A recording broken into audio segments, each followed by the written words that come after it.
The title for tonight is The Grand Canyon, the Big Picture. And I'm going to share with you some things tonight that probably many of you have never heard of before.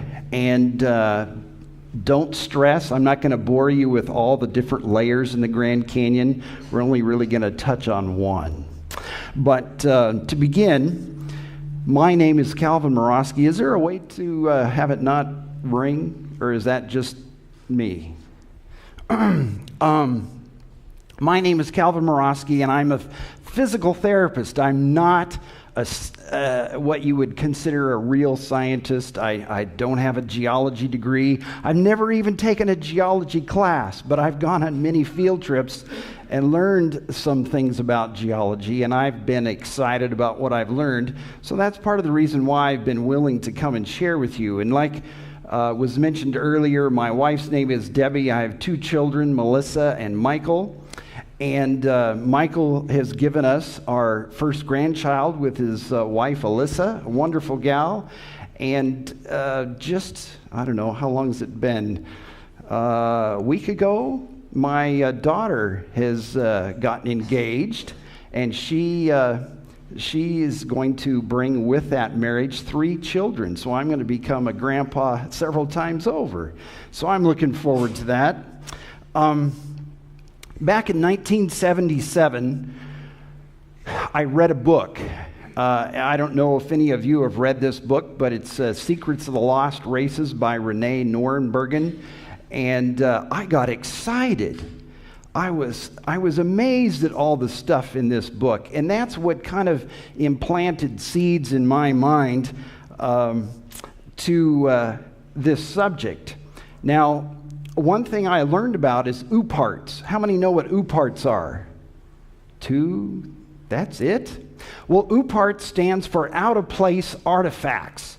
Out-of-place artifacts are things that don't make sense to conventional scientists, but if you're a if you're a Christian and you believe in the Bible, they can make perfect sense. So when I was at Loma Linda for my physical therapy degree, I had some spare time and I went to the library, and they had 2 books in the library on ooparts. So I was fascinated to go through that and learn some stuff. But life got busy for me, going to school and trying to do my best, and then trying to support my family. So I wasn't able to really pursue my interests. But about 12 years ago, maybe 13 now, I was instrumental in bringing somebody named Dr. Doug Newton to our area, and he gave a Friday night and all-day seminar on creation-related stuff, and I again got inspired.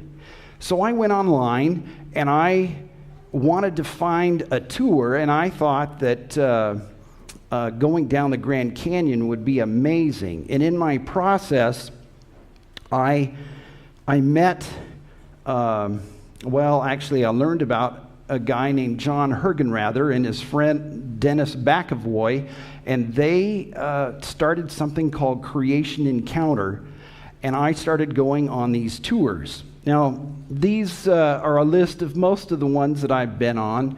You can see ones that you might be familiar with is maybe Yellowstone and Grand Tetons and Death Valley. I've even been to Peru twice. I haven't been all over the world, but I did go to South America and found some interesting things down there. But my dream was still to go to the Grand Canyon. And this last summer, I went to the Grand Canyon. I went to Bryce Canyon. I went to Zion National Park, the north rim of the Grand Canyon, and you can see the list there. I did that all in 3 weeks.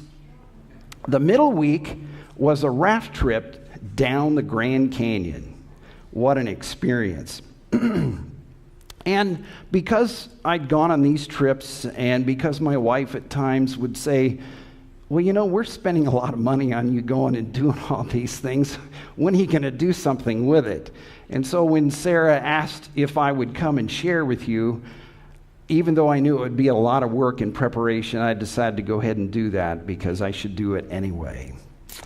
Well, the first week, my wife joined my daughter and my niece Madison and myself, and we went to Bryce and Zion, and then my wife flew home, and my sister and her husband from Virginia, they flew out to meet us, and they went down the Grand Canyon with us. They went home at the end of the Grand Canyon trip, but my daughter and my niece Madison finished out the trip and went to Monument Valley, Natural Bridges, and Arches National Park on the way home. The Grand Canyon. You know, most of us have heard of the Grand Canyon. How many have been there? Oh my, that's a majority. That's fantastic. Well, the Grand Canyon is an amazing place. But you know what? It looks a little different from the river. And I spent a week on that river. It was hot. I couldn't believe it. The first night, it was hot. And then the first night, the boatmen that guide us down the river, they said, yeah, there's some great campsites around the corner there. And we thought, okay, and we hustled over there and we put out our cots and got our stuff ready. And what they didn't tell us is that those rocks that we were putting our cots on had been baking in the sun all day, and they like to radiate all night. Oh, I couldn't sleep. And to top it off, it was a full moon, so the moon had come up and shine right in your eyes, and it was a tough deal. I don't think I got any sleep that first night. After that, I got as close to the river as I possibly could, because the river is only 48 degrees when we start out. Now, that's pretty cold. You try swimming in 48-degree water, and you don't want to stay there too long, at least not me. But whether you see Grand Canyon from the rim or whether you see Grand Canyon from the river like we did for a week, you come away asking yourself two questions. How did all these layers get here? And how did the Grand Canyon form? Those are amazing questions. Well, if you ask the ranger from the rim, if you go on a tour, he's going to tell you that river carved the Grand Canyon over millions and millions of years. But I know now that is absolutely not true. I mean, there's features that I saw from the river that defy any kind of long-term explanation. It just couldn't be. But to really understand the Grand Canyon, I need to share with you the big picture. How many have heard of the Grand Staircase? Oh, a few of you. Yep, the Grand Staircase. In the 1870s, geologist Clarence Dutton first came up with a concept of the Grand Staircase. And the Grand Staircase is really kind of a progressive layering. Starting on the right, you see Bryce Canyon, and you follow all the way through to the left, and you have the Grand Canyon, making a staircase effect. But I also need to introduce you to another concept that's called the Colorado Plateau. How many have heard of the Colorado Plateau? Oh, a few more. Excellent. When I did a couple of practice sessions, one in my own church and one in a little country church not too far, and hardly anybody had heard of the Colorado Plateau. So you guys are ahead of the game. The Colorado Plateau is an area of 130,000 square miles and takes a big chunk of Utah on the top left, Colorado the top right, Arizona the bottom left, and New Mexico on the bottom right. And you'll notice that those four states come together at a point called Four Corners. And maybe some of you have been there and had the opportunity to be in part of four states at the same time. Well, the Colorado Plateau is composed of sedimentary layers. That means they've been laid down layer upon layer. They're not rock like if you went to Yosemite National Park, it's full of granite. That is not sedimentary rock. Sedimentary rock has things in it like fossils. And so The Colorado Plateau is an area of sedimentary rock that's been laid down layer upon layer upon layer, and then was pushed up 10,000 feet. Can you imagine? A whole section of land, 130,000 square miles, being shoved up about 10,000 feet. Well, you can imagine what it would look like if that area was covered with water. If that whole sedimentary 130,000 square miles was covered with flood water and then got pushed up, what would it look like? Well, it would get eroded. Can you imagine? I mean, I went for a walk with Sarah and the kids today, and we passed by a couple of ponds. And if you took a pond and just shoved it up in the air, the water would slide off and run off and cause all kinds of erosional features. And that's what happened to the Colorado Plateau. Now, this is my niece Madison on the right, my daughter Melissa on the left. And we are standing at the Indian Tourist Center there at Monument Valley. Now, Monument Valley, if you haven't been there, you've at least seen movies or pictures of these big buttes that are so interesting to look at. And if you were to ask conventional scientists, they would tell you, well, water and wind would erode this feature over millions and millions of years. But you know what? I didn't see any rivers there. You know, how on earth could water erode this if there's no water? You know, occasionally they will get some flash floods. You know, at certain times of the year, these clouds will come by and dump a bunch of rain and, you know, some little muddy rivulets. And maybe even some pretty good streams will develop, but they quickly disappear. So how could you erode that much material? There's no rivers. And what little creeks or rivers that develop later on, there's not a huge delta. So how could current processes actually erode this? Obviously, that's myself with my daughter. And what I've discovered is that the top of these buttes is not the top of the Colorado Plateau. You know, the Colorado Plateau got pushed up, and the top of these buttes is 2,500 feet below what the top used to be. So in addition to all the stuff that's obvious that's gone, there's 2,500 feet more material that was on top of there that's gone. Now, you can't tell me a river did that. Something much greater had to do that. Let's see.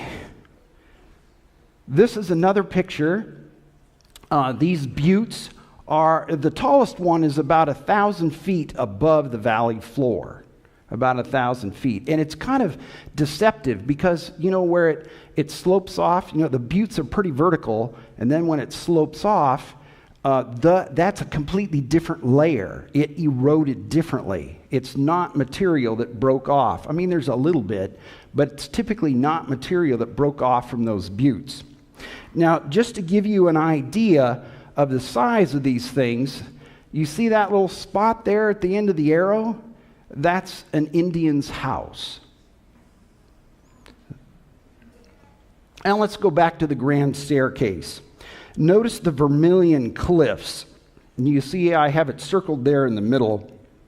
The Vermilion Cliffs are just above the level where the Grand Canyon starts. So these cliffs were in that layer. You can see the layer there, and it's quite a ways down from the top of the Colorado Plateau. And this is a picture that I pulled off the internet to give you the grand staircase effect. I don't know where the picture was taken, but it does show three of the major layers. And this is the truck and the travel trailer that got me on the 3,400-mile trip this past summer. But the question is, where did all that material go? How did it leave? I mean, if you think about it, the layer that we're on right now, there's thousands of cubic miles. And then above that, there's thousands of cubic miles that are just gone. Can we go to the Bible and get a clue? Here in Psalms 104, David describes the majesty of God, and he includes this section on the flood. He, that is God, set the earth on its foundations.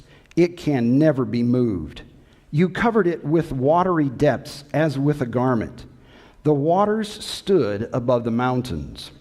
And continuing on, in this section I'm going to substitute the pronoun they with the real noun.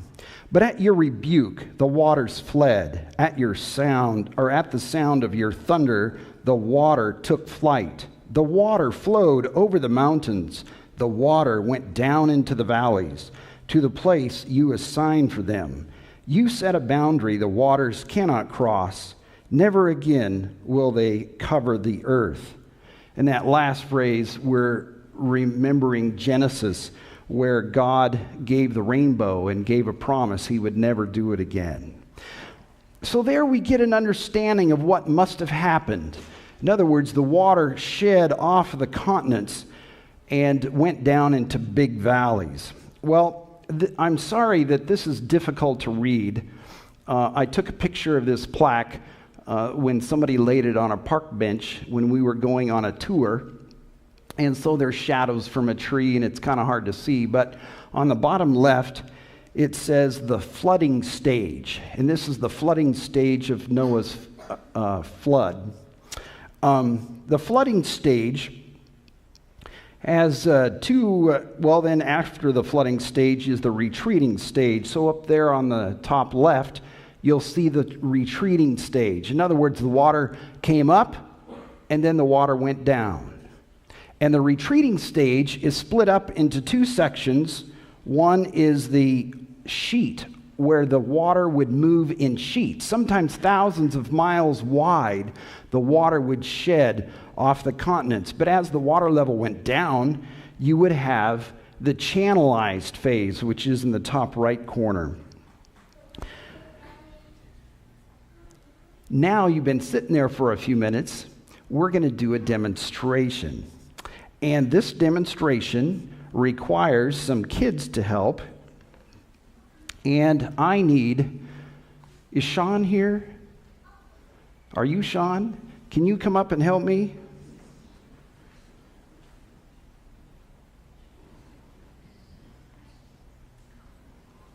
See if it comes through. Whew, it doesn't. Well, we'll have to do it this way.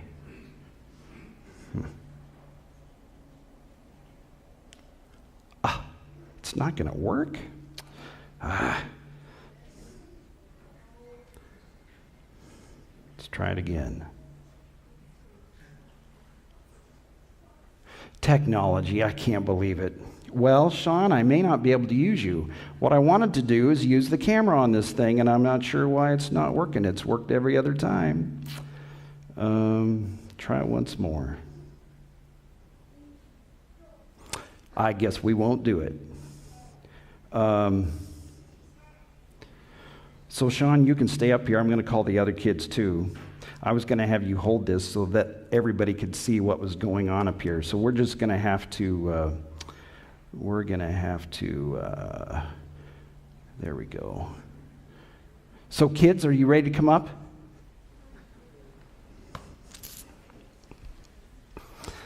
Okay.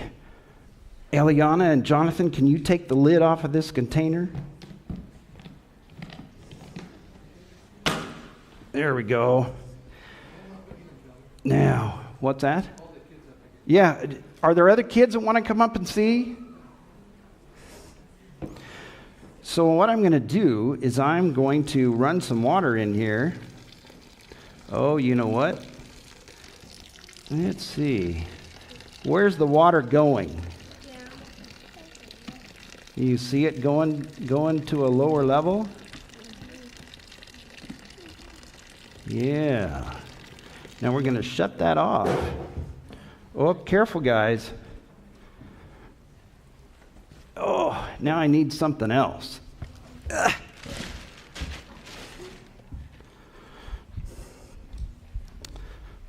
Can you see? Now we're going to try this. Whoa. Okay, do you understand that concept? Okay, you can go back to your seats for now, and we'll talk about what happened because the grown-ups didn't get to see that.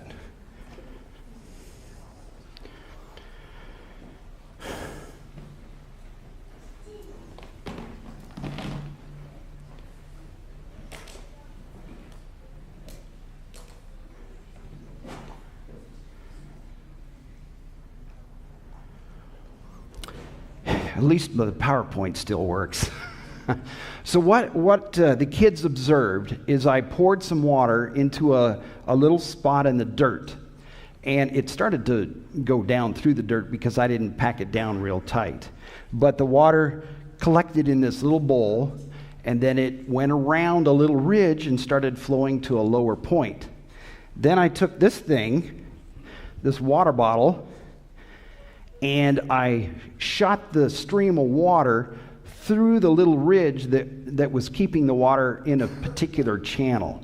You'll understand more when I go to the next slide. Okay, this is compliments of Google Earth. How many of you have been to Cody, Wyoming? Couple people? Well, Cody, Wyoming is in the top left corner. You can't really see anything that looks like any kind of a town. But the Shoshone River that comes out of Yellowstone is down there where that says Google Earth. That's the point where the Shoshone River flows into the lake that's further up. Now, what I want to do is show you this video, Compliments of Google Earth, and I want you to see where the water is flowing in the river. It collects in this lake. And the area to the right is low, where you see all the green stuff. That's where farmers are growing things. But the water doesn't go the low area. The water actually goes through this notch on the left. And it'll come back around so you can see that better. But see that little finger of water? There's a dam there to actually make, let's see, what's that dam called? Buffalo Bill Lake, I think. But at any rate, there's a dam right there in that little finger so that they can raise the level of the water. Now, think about it. Why did the water cut through that ridge? Here, we'll see if you can, try it again. No, it's not going to want to show it again.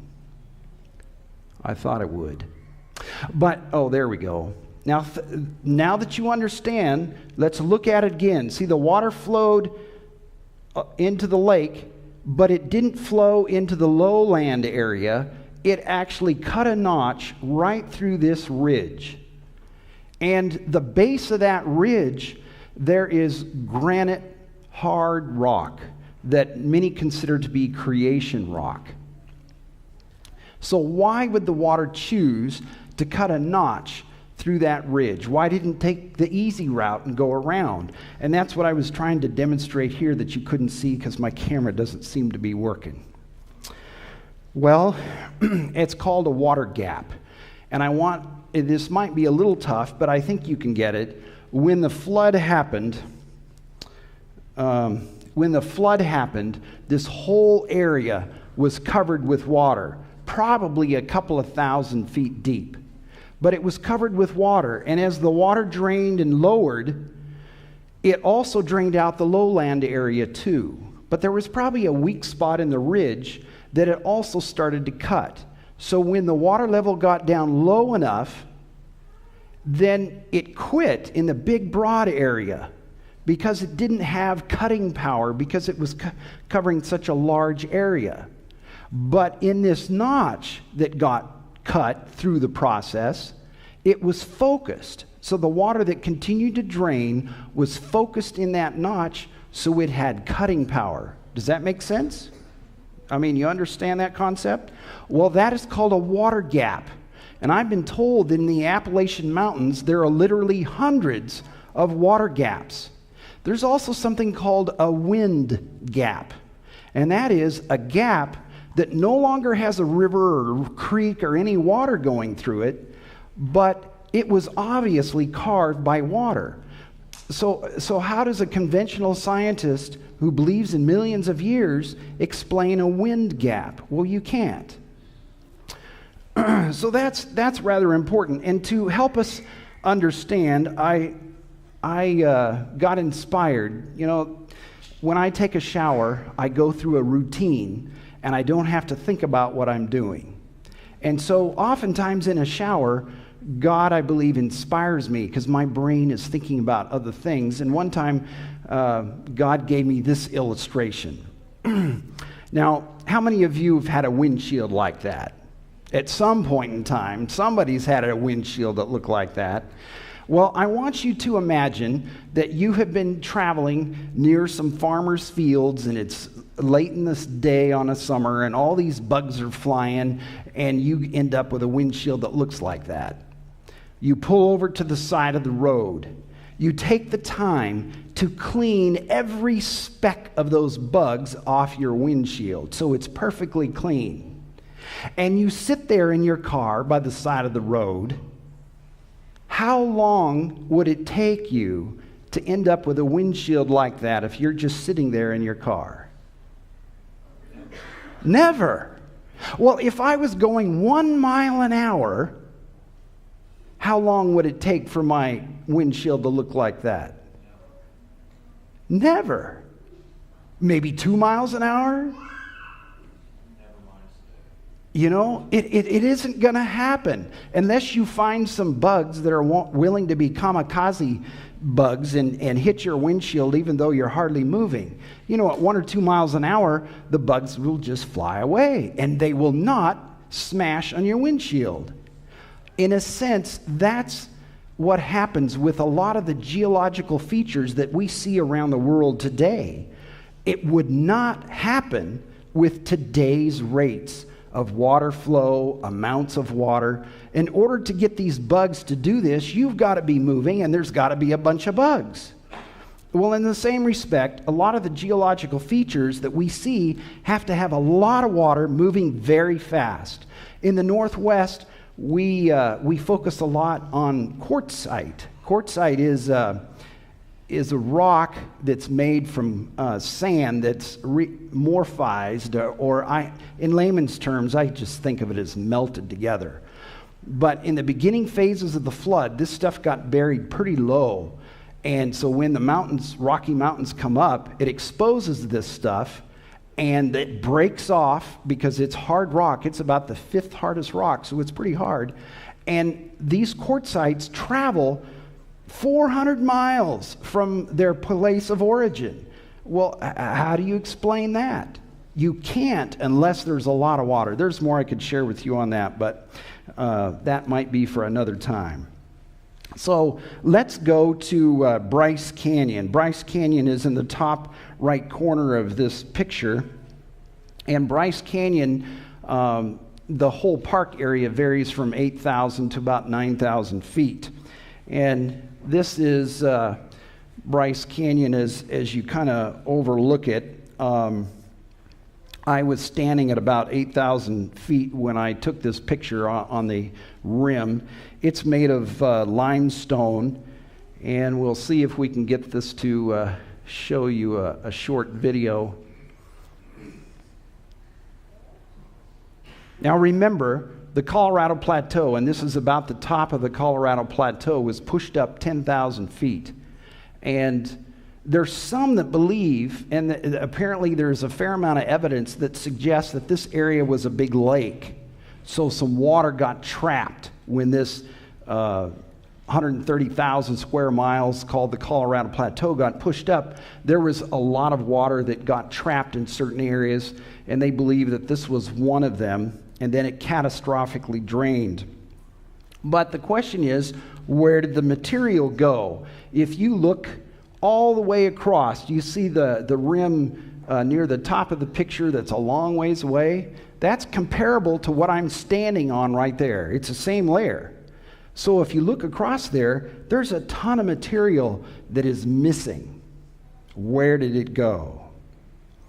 Well, we hiked down into Bryce Canyon, and the weird formations they call hoodoos, and I'm not going to show you a bunch of pictures of that, but this tree was probably about 100 years old because they don't get much moisture there.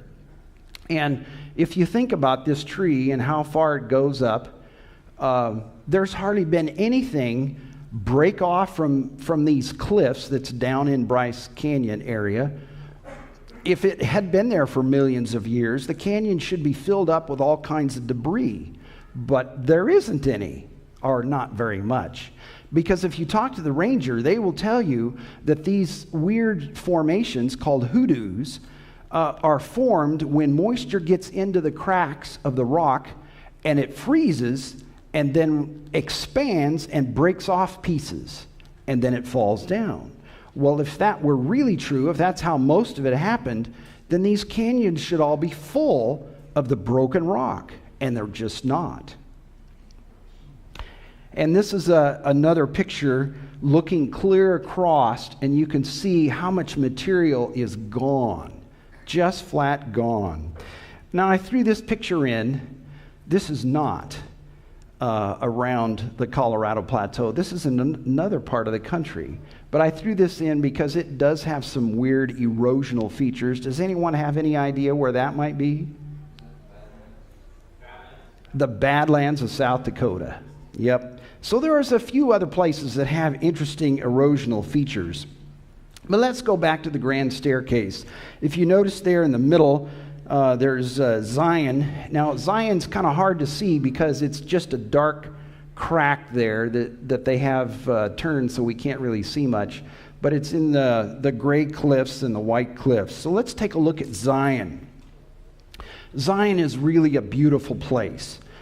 And Madison, my niece from Virginia, is really an amazing story. I mean, God has provided many miracles in her life, and sometime it'd be fun to just tell you stories about her. But she decided on our Yellowstone trip that she went on with us that she wanted to be a creation scientist and be able to tell people like you what the real evidence is. So she is currently in her junior year at a very secular university called James Madison University in Virginia.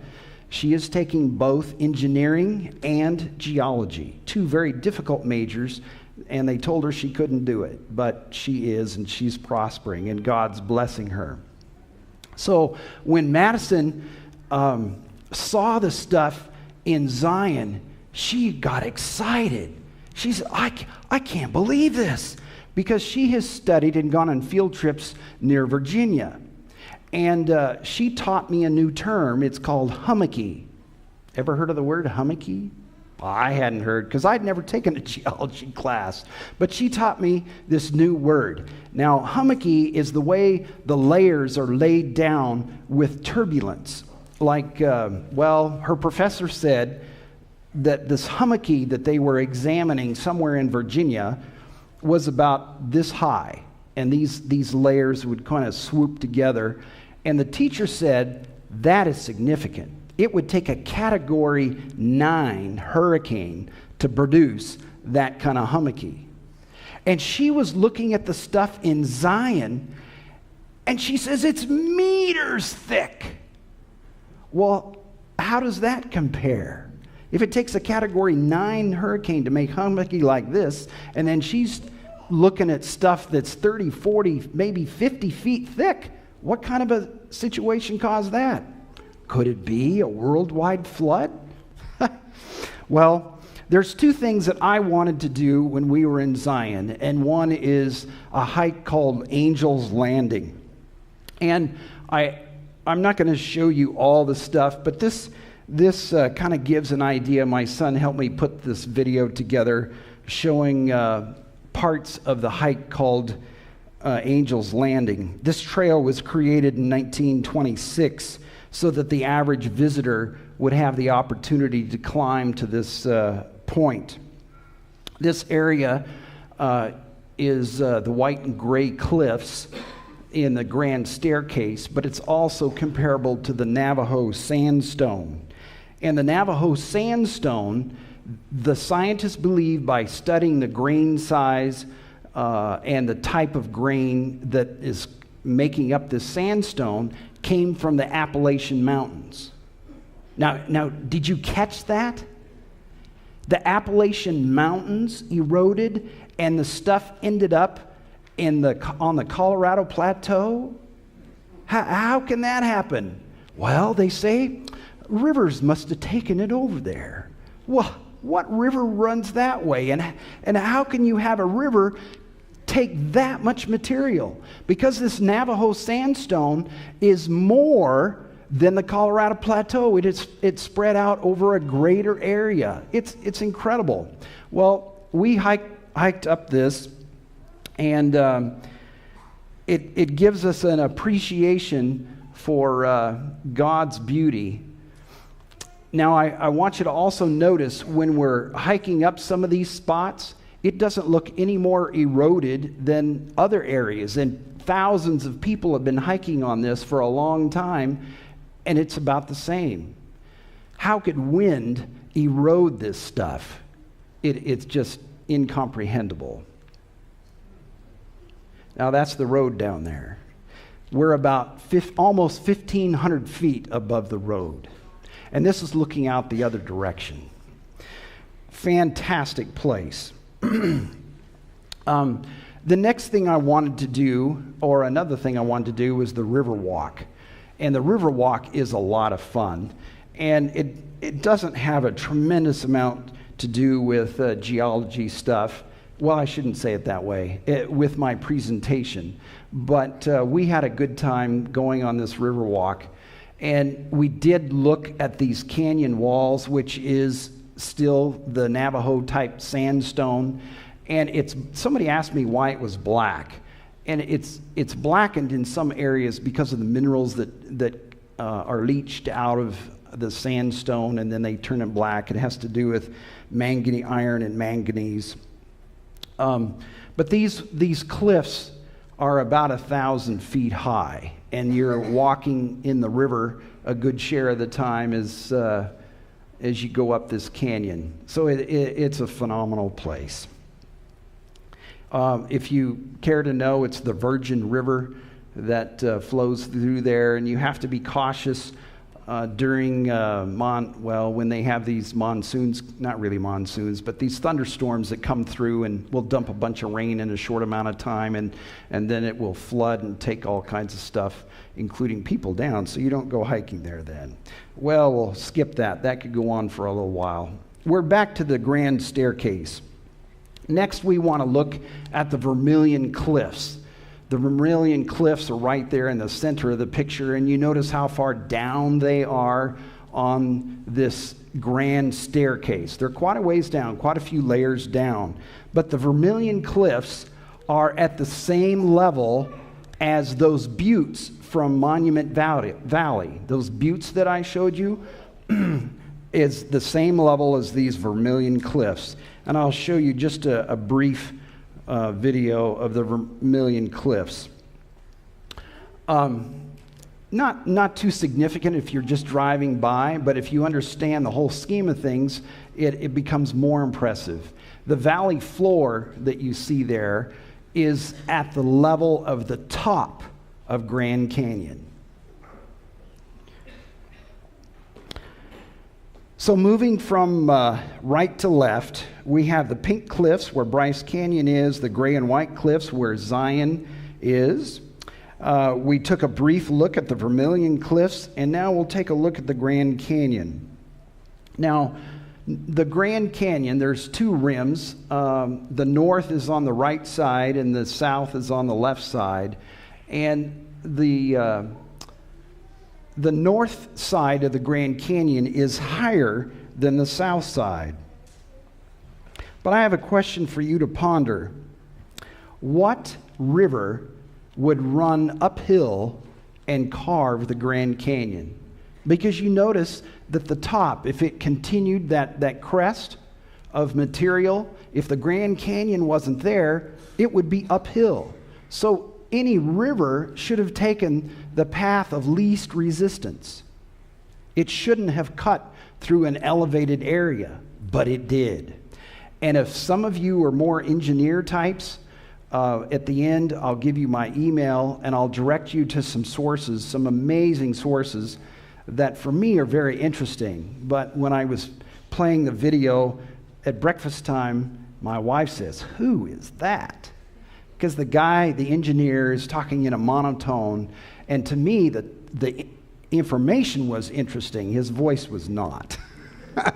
So if you have an interest in that area, this guy is phenomenal about explaining how the Grand Canyon actually came into existence. But here is a video at the north rim of the Grand Canyon. The north rim is at about 8,200 feet. The south rim is 6,800 to 7,400 feet. So it's substantially lower. And the Colorado River runs right through the canyon from left to right. Well, we'll get to that spot. By the way, Madison spotted some fossils, some sea fossils, some clams and some other sea creatures in this particular layer. This is way up here on the rim of the Grand Canyon. There are fossils. So the river actually runs. See at the top of the picture that ridge where the yellow arrow is? That is the south rim, and the river runs just below that down at the bottom. This canyon that we're looking through doesn't have a river in it. It's a side canyon, and it's almost as deep as Grand Canyon, or the main part of the Grand Canyon where the river goes. This is compliments of Google Earth. This is that same side canyon. The north rim is partway up on the right-hand side, at least when you go to the north rim, that's where you are. And this is a side canyon that cuts down about as deep as the main part of the canyon, and there's no river. Now, you might get away with explaining from the south rim that the river cut the canyon, but how do you explain this side canyon when there's no river? Well, what cut that? A lot of water and a much different circumstance. When we left the Grand Canyon, we were airlifted out by a helicopter, and we were flown to a ranch out in the middle of nowhere, and we transferred, after a few minutes, we transferred from the helicopter to this fixed-wing airplane that took us back to our starting point at Marble Canyon. And this plane, I got on this plane, and I intentionally got on the right-hand side because I wanted to take pictures this direction. So if you look past the strut on the left-hand side of the picture, that darkened area is a ridge that's over 1,000 feet above the main part of this valley area. And this is another picture out the window. You can see the deep canyons. This is called Marble Canyon, and it's just above the Grand Canyon. It's really the beginning of the Grand Canyon. They just named it differently. Now, for the discerning eye, you might look at that and realize it's slightly going uphill. How can that be? Also, the dark area on the top right corner of the picture is at least 1,000 feet higher than the lower part. Now, this is looking into the canyons, and I put the arrow there, that yellow arrow, to show where the water is going. This canyon that's in the main part of the picture there is dry. There's no river in it, and it's called a barbed canyon. This one is a little easier to see that the ground slopes up, and the direction of the water flow is in the direction of that arrow. This is another picture of the barbed canyons, and that bank on the left-hand side, that's called Echo Cliffs. It's the same material as the Vermilion Cliffs. They just named it differently. I don't know why. But it's a slightly different location. But it's the same material that used to be continuous all the way across. And this is a barbed canyon. Now, barbed canyons are kind of hard to figure out. This is compliments of Google Earth. And it's looking down on these canyons. Now, if you had to guess, which way is the water going? Any guesses? How many think the water goes from left to right? Okay, there's a few. How many think the water goes from right to left? A few more. Maybe you're informed. Because that's right. The water goes from right to left. But how many have ever seen a creek or a river that has these side canyons that go the wrong way? They are called barbed canyons. Now, if you watch the explanation on this YouTube video from this engineer that's boring to listen to, but fascinating information, there was a period in the time of the formation of the Grand Canyon where the water on the surface of the ground was running from left to right. And that's when those canyons formed. But now the water goes from right to left. It's following that canyon right into the Grand Canyon.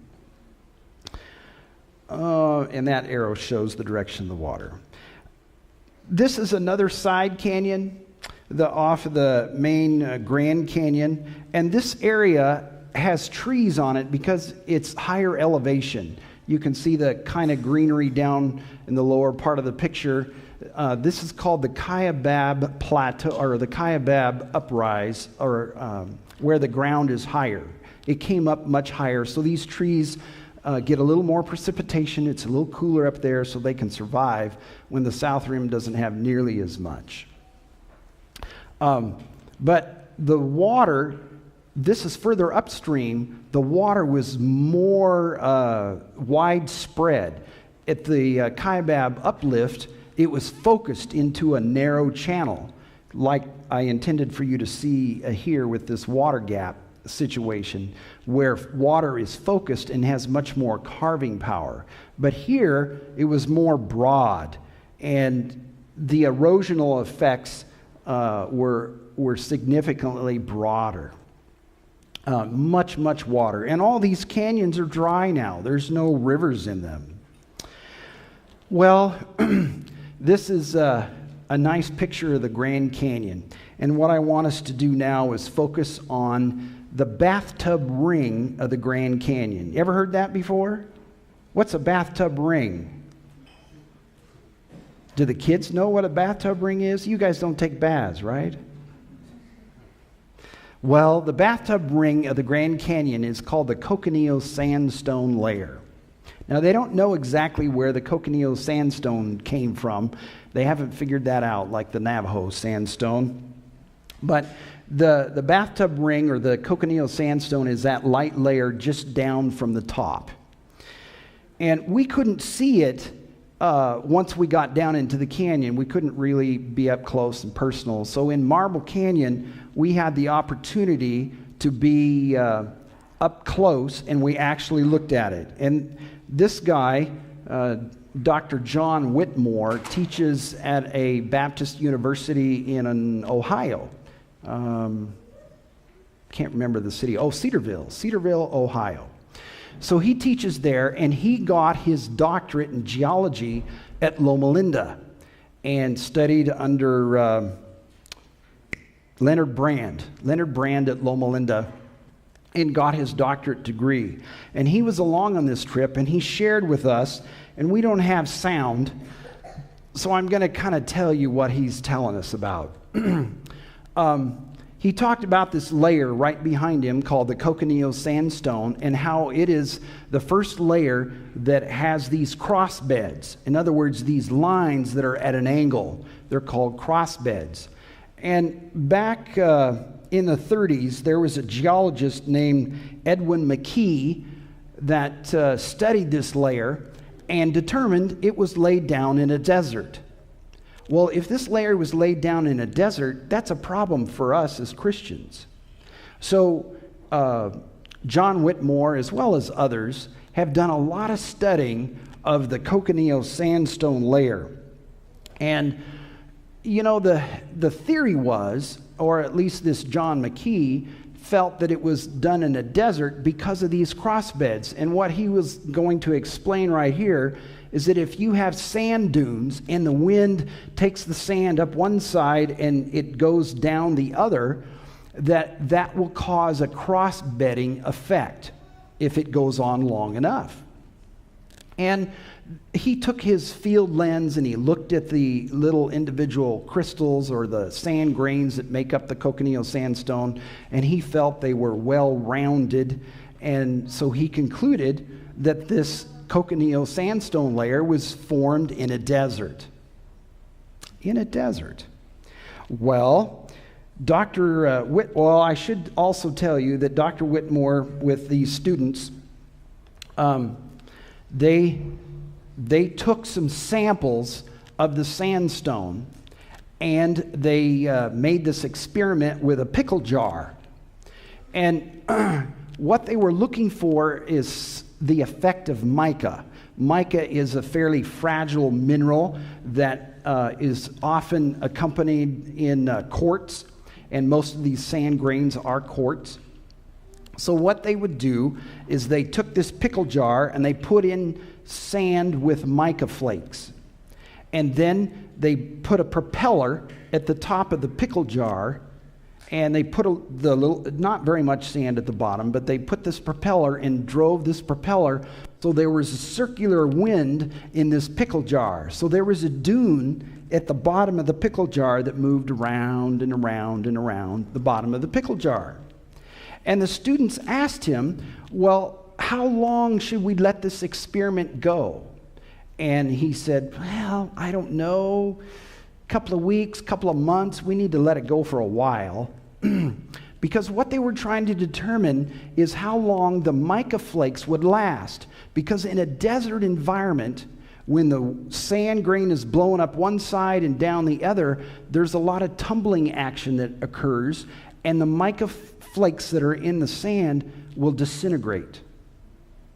But in a waterborne situation, because of the buoyancy of the water, these mica flakes will survive, at least much better than in a dry environment.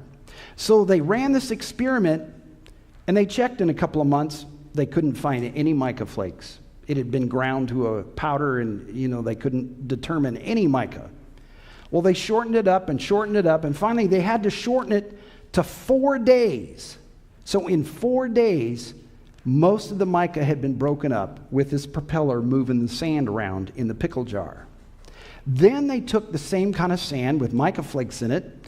They put water in the pickle jar, a different lid, and they put it on a rock tumbler to see how long the mica flakes would last in the rock tumbling situation with water. After a year, they quit the experiment and they could still find mica flakes.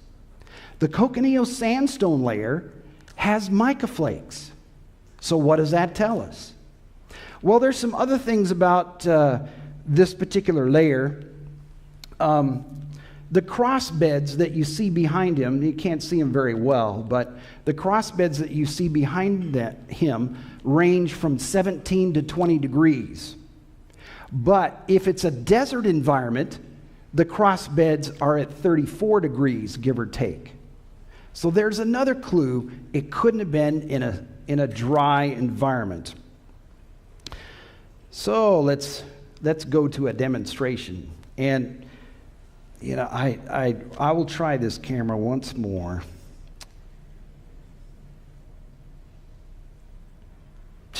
It doesn't work. I'm not sure why it's not communicating up there. But the kids, at least, will get to do this one. So, who would like to be a volunteer?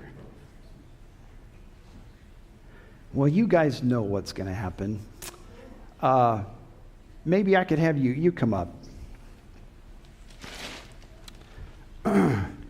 But Jonathan and Eliana, you can take the lid off of that one. Okay, what I'm going to have him do is take this toy dinosaur, and I'm going to have him make some tracks.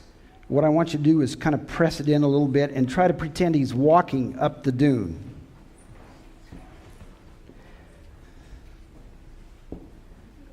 There you go. Hand it to somebody else and let somebody else give it a try.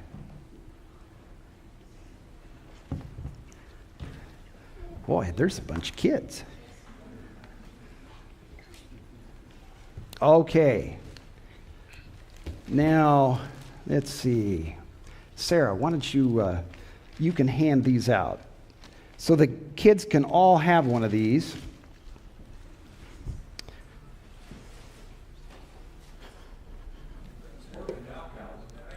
Is it? No, that's somebody else's phone.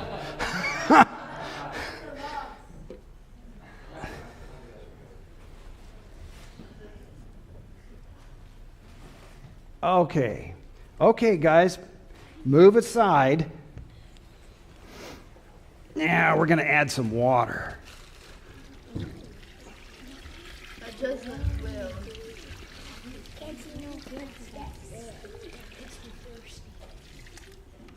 Okay, now somebody make some tracks in the wet part.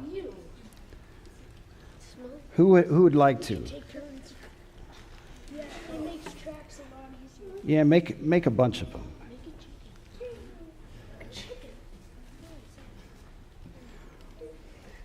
Okay, that's good enough, guys. Hey, thanks for showing us the picture there, Sean.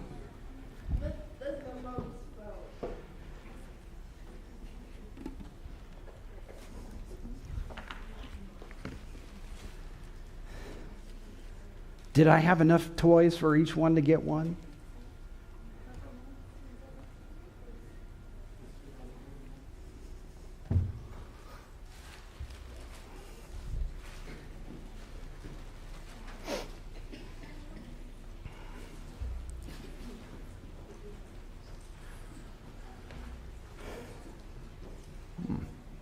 Oh. Am I still not coming through?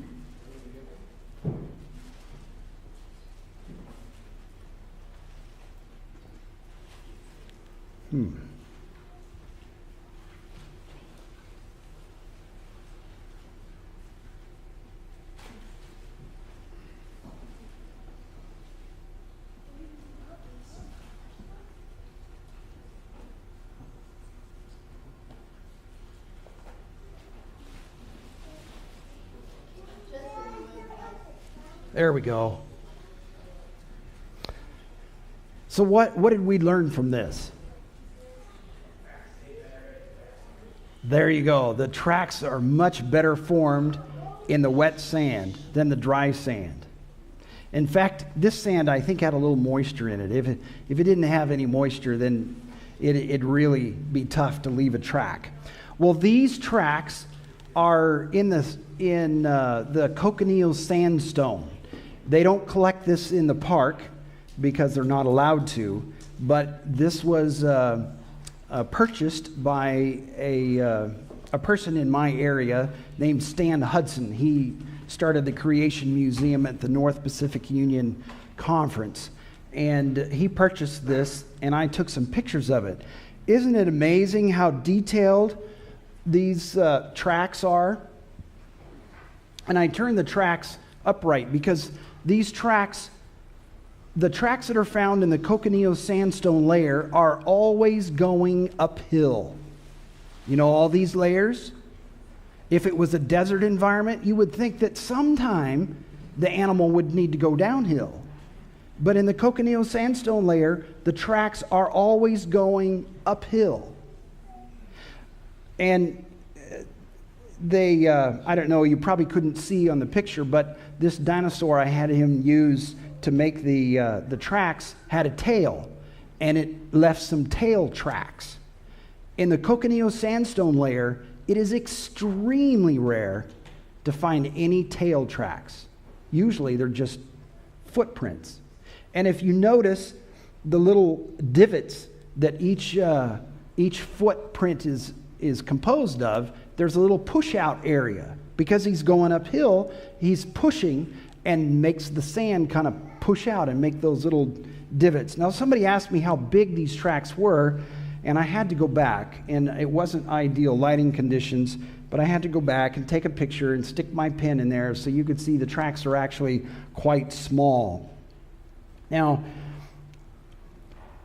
the cochineal sandstone layer only has tracks. There's no body parts, there's no fossils of animals, there's no fossils of vegetation. And these tracks, like I said, they're always going uphill, but sometimes they go at an angle. In other words, the toes are pointed uphill, but the tracks go like this. So, do you ever see animals walk kind of sideways? Not too often. Maybe a crab. But these tracks will often go at an angle. And they'll be going along and then poof, disappear, and then they reappear over here and continue. Now that's really easy to explain in a water environment, because if these layers were laid down in water and these animals were trying to get up to the top, then they would be going uphill. And if there was a slight side current, it would be taking them sideways as they're trying to go uphill. So it would explain why the tracks would be at an angle. It would also explain why the tracks will disappear and then reappear because of the buoyancy of the water that might be lifted off the bottom for a while, and then they'll come back down and continue making tracks. Also, no tail tracks indicates that the tails were buoyant in the water and not dragging along like they would in a desert environment. I threw this one in because this is my niece, and she was excited because she found something called load casts. And she explains in here what load casts are, but we don't have sound, so I'll just tell you that these depressions happened when the top layer was deposited over a more fragile layer and softer, so it was probably mud, and then the weight of the upper layer pushed down into the mud. So now that the layer that used to be mud is gone, we can see these depressions called load casts.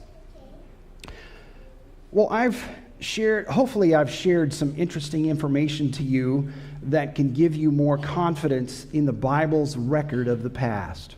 We can be confident that there really was a flood and that really it was a world-changing event.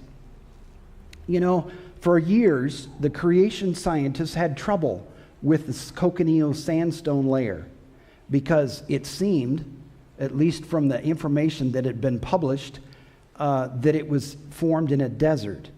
And to the evolutionists, that's important because they say that the sedimentary layers that compose the Colorado Plateau were a result of the Gulf of Mexico coming and flooding the land and then retreating, and then flooding the land and retreating many, many, many times. Well, you'd have to throw in a dry environment in that mix to make that even possibly possible. I mean, without having a dry layer, then their whole explanation falls apart. But they can't explain to you how the Gulf of Mexico came and flooded even one time, let alone many, many, many times. So the cochineal sandstone layer was a difficult thing for the creation scientists to really grapple with, because if it happened in a desert, there wasn't a desert in the middle of Noah's flood. But you can see with careful study, these scientists have found that yes, indeed, it happened in a water environment. In fact, most of the layers that go all the way up to the top of the Colorado Plateau, up to Bryce Canyon, have fossils in them. Now, it's true that the cochineal sandstone layer doesn't have body part fossils or vegetation fossils, but it has track fossils. So most of the layers have marine fossils. It happened in a wet environment, just like the Bible says with Noah's flood. So I hope that this has been informative to you and give you confidence. If there's a particular area that you have concern or question about or want to learn more, write down my email address, put something about creation in the subject line, and I will direct you to resources that have been helpful to me. We're not live streaming, right? We weren't able to do that? We did? Oh. Well, tomorrow, the plan is to go on a hike. It's weather dependent, I guess. The plan is to go on a hike, and I want you to see something else. And I have a picture. If you look above this person's head, you can see how these layers fold back. That's called a parabolic recumbent fold. Parabolic recumbent fold. Now, the secular scientists want you to believe that all these layers, including the crossbeds, were laid down over millions and millions of years. But how can you explain these layers in the rock that seem to curve back on itself? Parabolic recumbent folds. And you have them right here in Tennessee. So if you go on the hike, and if it happens tomorrow, as planned, we will look at a spot that has this. That is all I'm going to share with you tonight. I want to encourage you to come tomorrow morning at 11 o'clock. They have church service here. I'm going to speak about the ark and the flood. And then in the evening at 7 o'clock, hopefully we'll get some of our glitches worked out, and we will be able to smoothly go along, and I'm going to talk to you about the Ice Age. Now, to me, the Ice Age is one of the most exciting things to learn about. The Ice Age answers problems that I had as a child. I'll give you one example, and that is when the 10 spies went into the land of Canaan, how did they describe it? Anybody?